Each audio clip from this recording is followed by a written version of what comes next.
Hukumannya udahan ya. Kata siapa ini hukuman? Ini latihan. What? Apa rencana Rafka sampai dia mutusin buat pulang?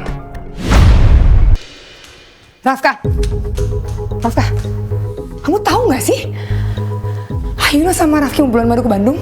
Kamu terima kamu diginiin. Kamu mau biarin mereka asik-asikan bulan madu, iya? Siapa? Sheila. Stop mendikte saya.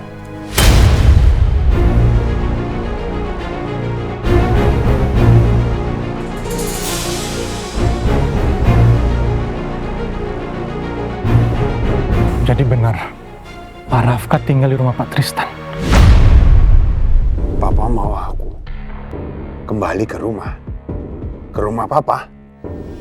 Iya, Rafka. Kamu sekarang dan selamanya itu anak Papa.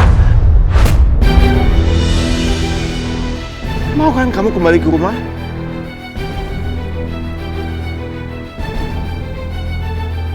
Oke. Aku akan kembali ke rumah.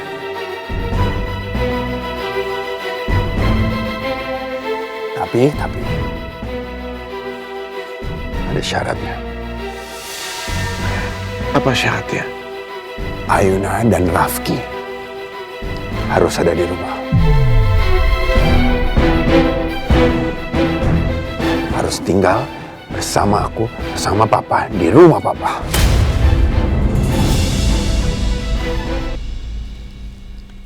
Ayuna kan istri aku, Pak.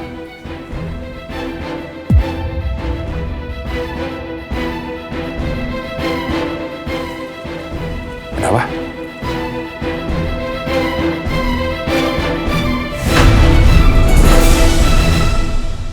Oke. Papa setuju.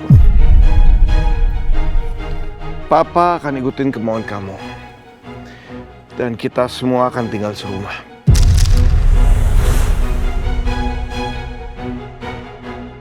Tapi Papa juga punya satu syarat.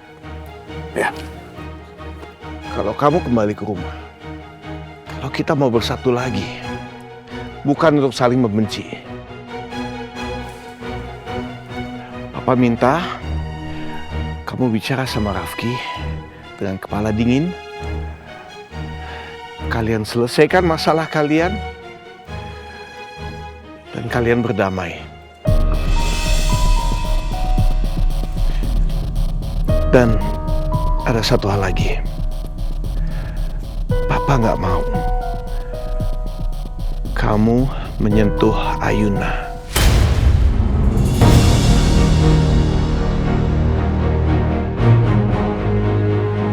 Rafka, dengerin.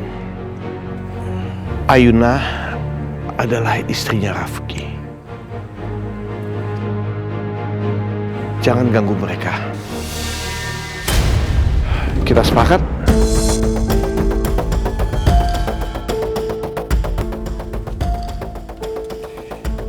Oke, Pak. Aku akan lakukan semua yang Papa minta barusan.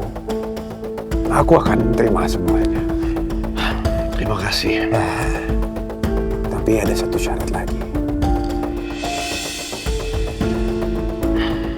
Aku mau Papa jangan ubah wasiat Papa. Rafki tidak boleh dapat sepeser pun warisan dari Papa.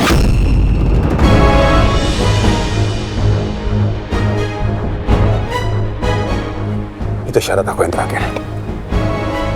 Itu gak adil. Papa dulu menjanjikan semuanya untuk kamu. Karena informasi yang Papa terima adalah bahwa Rafki itu sudah meninggal saat dia kecelakaan. Tapi ternyata Rafki masih hidup. Kalian dua-duanya anak Papa. Papa harus bersikap adil sama kalian. Dengerin dulu. Dan bukan cuma kamu dan Rafki doang. Tapi selama Mama Nila masih ada, dia pun harus mendapatkan bagiannya. Jadi Papa bilang adil. Ya. Papa masih berani ngomongin adil? Setelah apa yang Rafki sudah lakukan ke aku? Itu yang Papa bilang adil.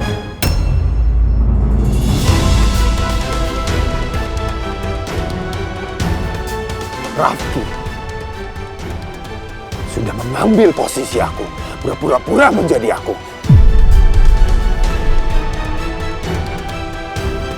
Rafki nggak boleh dapat sepeser pun. Ya, anggap aja lah ini sebagai kompensasi apa yang sudah dia lakukan ke aku, Pak. Kejahatan apa yang sudah dia lakukan ke aku. Papa bisa terima atau tidak?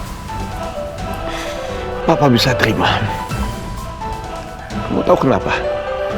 Karena Rafki sama sekali nggak mengejar harta Papa.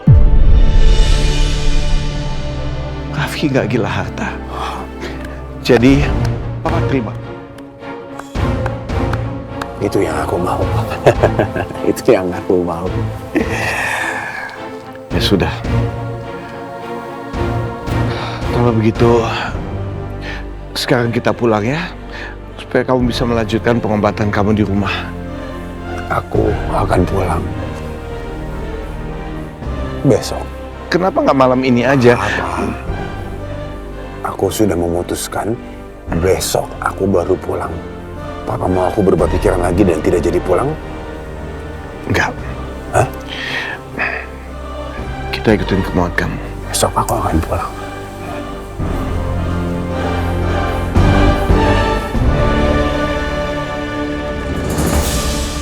Rafka sudah berubah drastis. Dulu dia anak penurut, sekarang malah jadi pembangkang. Hati-hati pulangnya Pak Dharma. Maaf, sikap saya defensif tadi. Terima kasih. Tristan, saya mau tanya sama kamu. Bagaimana caranya Rafka bisa sampai ada di rumah kamu? Dan kenapa selama ini kamu nggak pernah bilang apa-apa?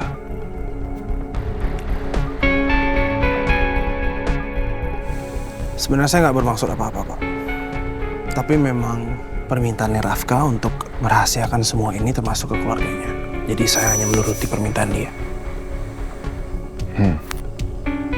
Kenapa? Pak Dharma ragu dengan jawaban saya? Enggak. Saya percaya. Permisi.